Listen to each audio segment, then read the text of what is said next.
Tami's Headlines Salon has been a friendly, professional, and beautifully decorated centerpiece of Windsor's Main Street for many years. Thank you. In fact, for 40 years.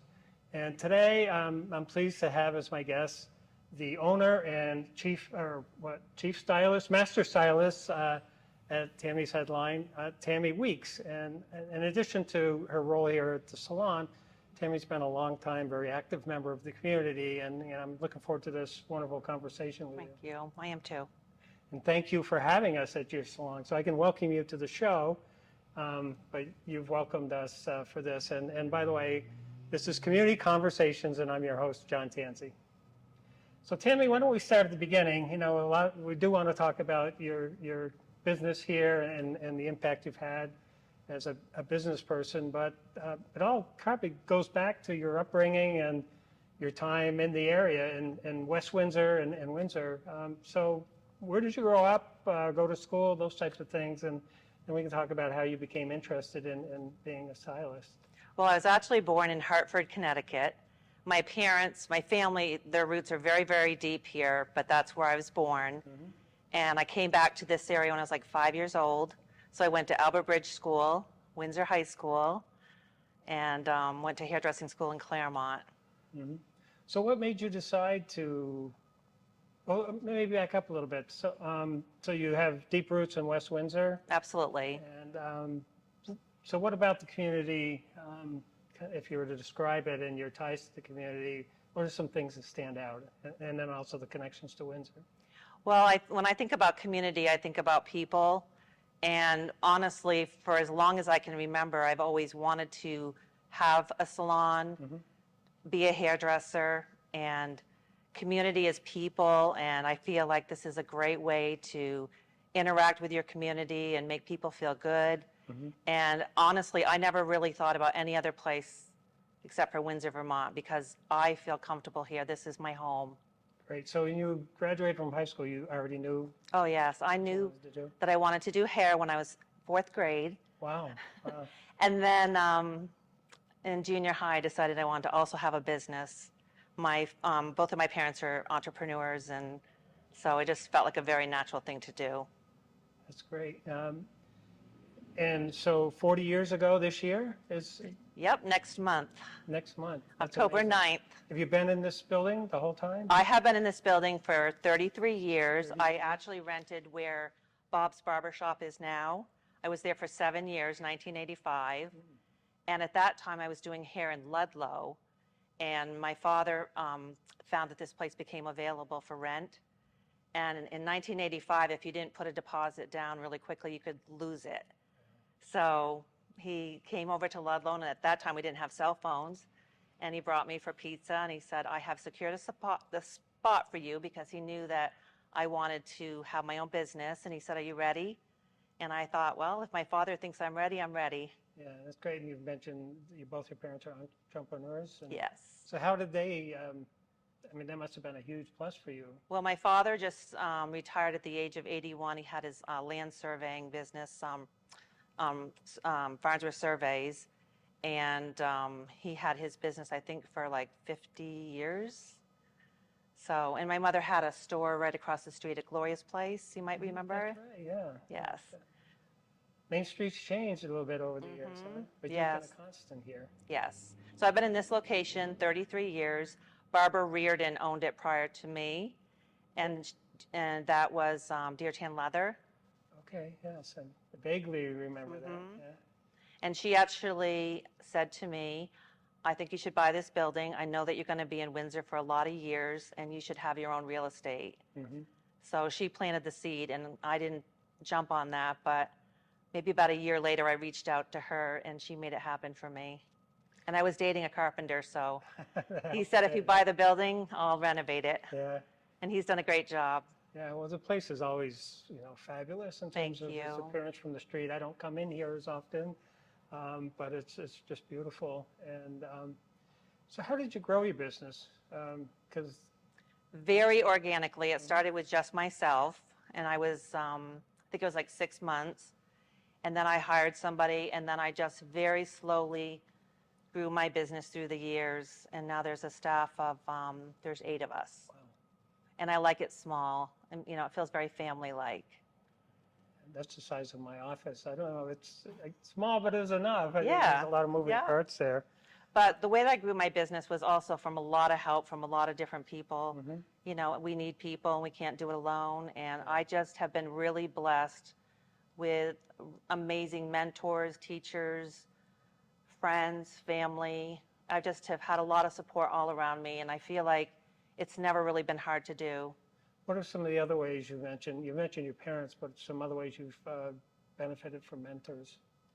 Well, I like to read. I feel like I'm a student for life. I did not go to college, but I feel like I learn a lot from traveling, being in other countries, reading books. All of these suppliers have amazing people that helped me grow my business.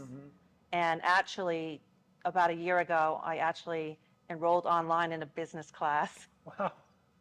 Well, you're definitely into lifelong learning. I really am, and it really validates a lot of things I'm doing right. But when you've been doing something for 40 years, you don't want to do things exactly the way you've always done it, because the world is changing, the way we do business is changing, and it made me look at everything with like fresh eyes, and I actually did make some changes. Wow. I noticed I was on your website. Yeah. A little bit of homework. That was one of the things I changed. Does it? Oh, good. Or I guess. I mean. Yeah, it needed to be improved. Yeah, and keeping up with the styles and the social media and all of that stuff that didn't exist back in the old Very days. true. It's very simple. Yeah, the rotary phones and. But I noticed that you have kind of a promise and real talk tips and there's kind of the good vibes only. So this speaks to a customer service, I guess, ethic. Maybe talk about that and how is that factored into your success? I think it's a big part of my success. I remember one of the business classes I went to, and you had like this pile of cards and they had all these words on it, and you had to condense it down to 3, and it ended up being compassion, integrity, and passion. And I think it's really important that I really want everyone, when they walk through that door, to feel comfortable here. Everybody is valued. We really want you to love what you experience. And it's not just the haircut, it's, the connection. Yeah. And I just feel like, it's a big part of when I was a little girl and I'd be in hair salons and how I'd feel being there and having someone pamper you. I just wanted to do that myself. How do you, when you hire new staff, what's the process to, bring somebody into that kind of way of providing service? I mean, they maybe have the skills as a stylist, but you have, this is Tami's headlines. Well, every single person that is here right now, I was not looking for a stylist, but they really wanted to be here. They knew what this was about. They might have been a client here at one time. And, you don't say no to somebody that wants to be here, even if you're not necessarily looking at that time. And I just think that that's been a big part of, it's not just clients feeling good about being here, but everybody that works here also feels good, actually to enjoy starting your day. Yeah, and those good vibes can be contagious. Right? Absolutely. Agree. Sometimes, you come to work and you've got things that are going on in your life and you leave them at the door, and it's not a bad thing to be in whatever you want to call it, La La Land, Cloud 9, for a little while. What if somebody were thinking about going into business today? What would be your advice, and whether it's as a stylist or, I guess any other kind of business? I think my advice would be to do something that you really are passionate about and that you can enjoy your day and you can grow as a person doing it. I don't know. I just think that when you do something that you love, you can't go wrong. And you surround yourself with good people and good mentors and good leadership. Even now, I need leadership. I need to be inspired by things. I assume it's probably not a nine to five job, being a business owner. No. I feel like I live it every day, Yeah. every moment. If I go into a business and I love something about what they're doing or saying or, I don't know, anything, I try to somehow incorporate that here. So I feel like my mind is always on the business and making it better and doing things better. What are some memorable moments or maybe people that have, when you think about your time as owner of Tammy's Headlines, that come to mind? Are there special people or times that resonate? Well, of course, when I bought this building, that was big, really big. But I have to say, during COVID, when we were closed for, I don't know, 6 weeks, 10, I don't even know, it seemed like a very long time. And during that time, my husband built new stations. We had people in here painting, Sarah and Jackie, and we came together and we really made it look really nice and do all the things that we never have time to do. My husband sanded the floors, and that was really telling when you can be going through something like that and making the most of the time.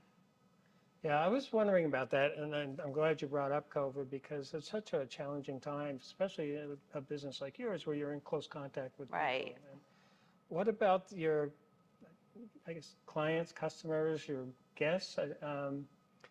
How did you, there was a period of time when you couldn't do anything, right? There was a lot of things we couldn't do. Yeah. We just followed the rules, and the people that felt comfortable coming with their masks came, and the people that felt that they should stay away, they stayed away for a little bit. Yeah. And we just eased back into the way that we always did things, and it took time, but I think that everybody just did the best to we wanted to be open. Yeah. And there were people that couldn't come because they weren't in the right state, and so, we just got through it the best we could. I would say I had a little bit of advantage being a guy. I started out with maybe with some clippers and Nita trying to cut my hair, and that we didn't even get through one haircut on that. And then I gave myself a haircut for a while, and it was, I'm glad I don't have any photos from that time, but I was certainly relieved to go back and have a professional haircut. So, Yeah. And I'm sure, your clients are much more style conscious than I am, so. But I think we also learned that some things that we thought were so important really weren't. Yeah. Not that I want to say that this isn't important, but, it was a time when you just had to adjust and things were different. I think we can adjust, but we also appreciate it, I think, even more when Absolutely. we can go back to doing those things. Agree. And so I think that, like even now, I'm starting to get out more because I started to get used to being home and not looking to see what's happening around. So I'm enjoying I think it's still a bit of a recovery from that time. And I actually discovered I love being home. Mhm. And I got to read more, and, I'm a very social person, but I really enjoyed that really quiet time. Let's talk about reading, because I know that you're an avid reader, and I'd love to read too. What type of books do you read?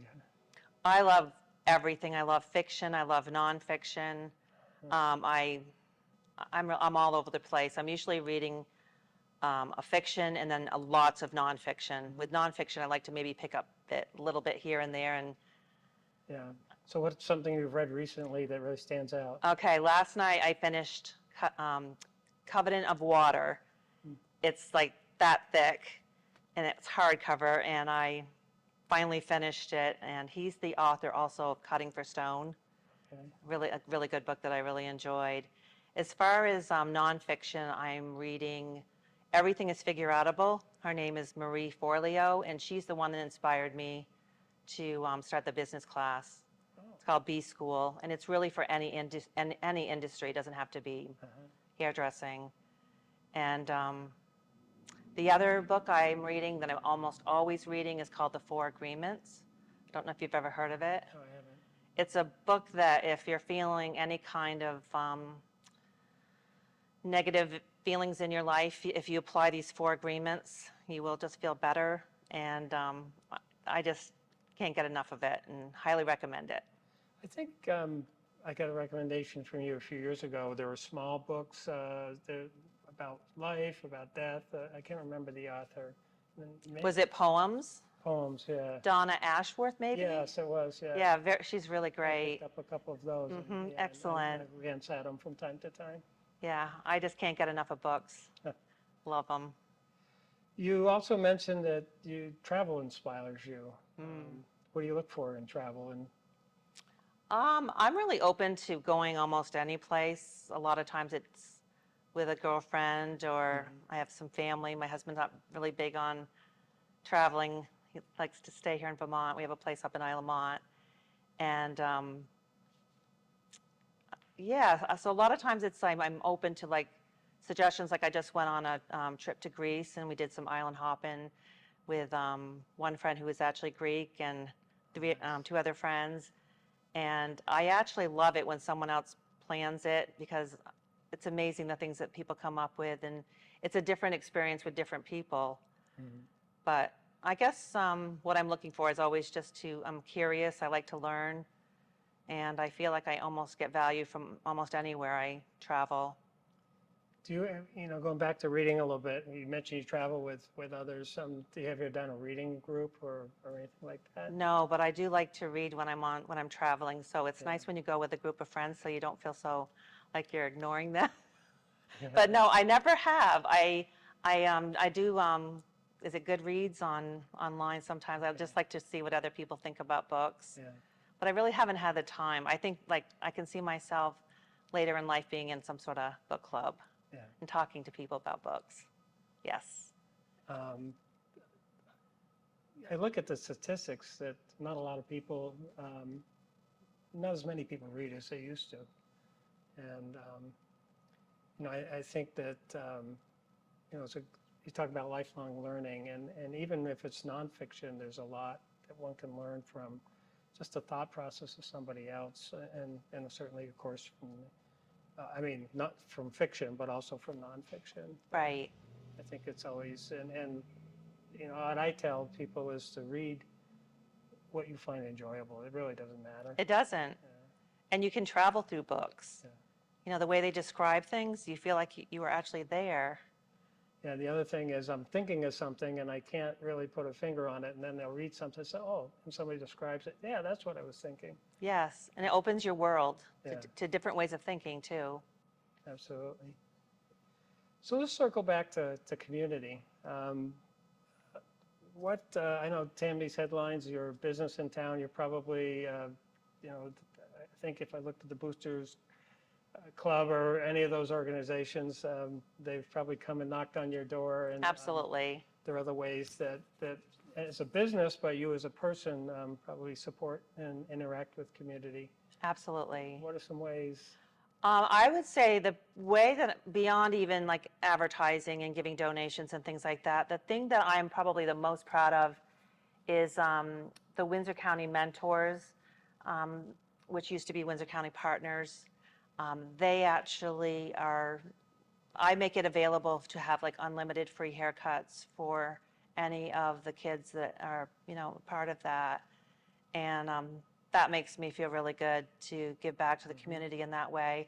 I have a really soft spot for kids that need mentorship.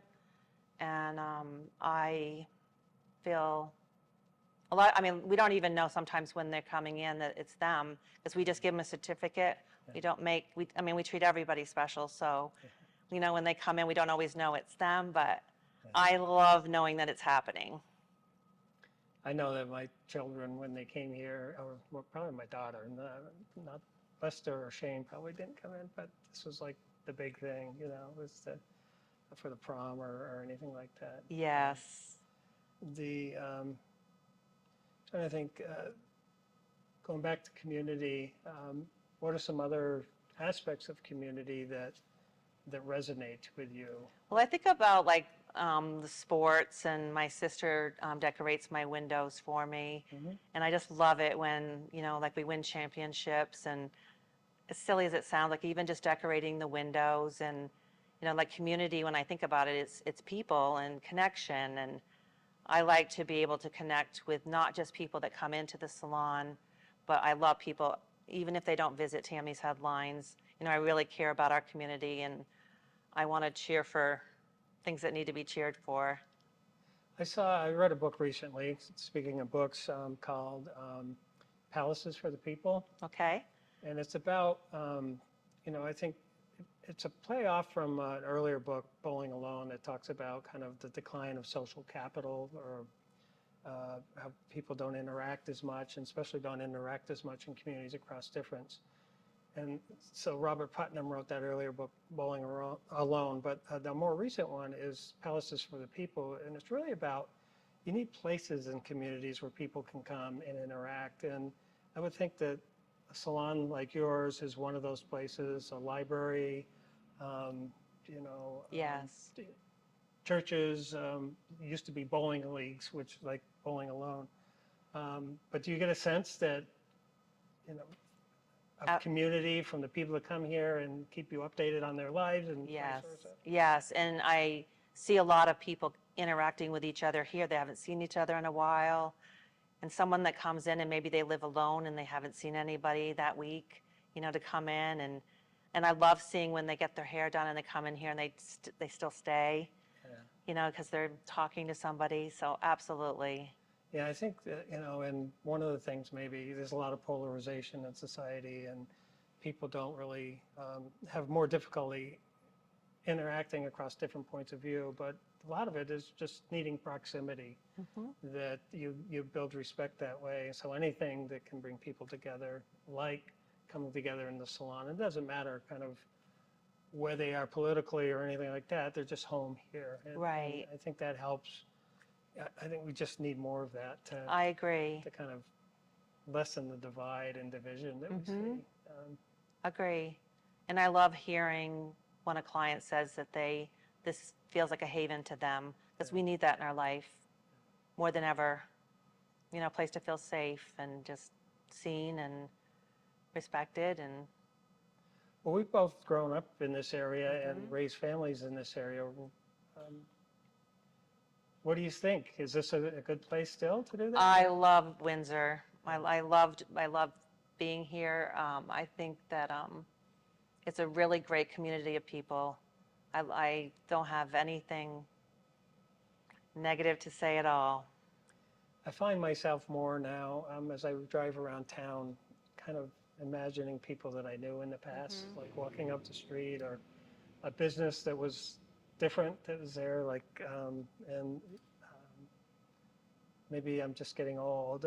No, I love thinking about it. I mean, I think Yeah. was thinking about like Doobie's Pizza, Yeah, like Doobie's Pizza. businesses you forget about. I mean, there's been some that have come and gone, and then there's some that have been here a long, long time. Yeah, like yours. And Yeah. Prior show, we had Gina and Friends and Company. Yeah. Yeah. Well, what are some other things, before we wrap up here, that you might want to share with the audience? I just want to say thank you to the community for your support from day one. And I also want to thank my parents for raising me to feel like I can do anything. My husband, who made the salon so beautiful.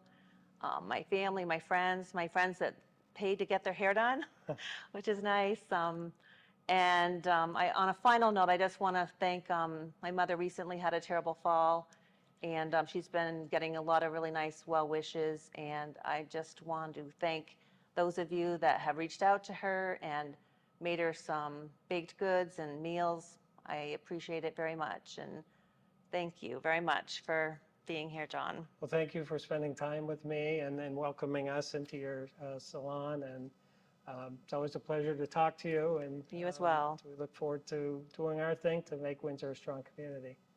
I love that. Thank you.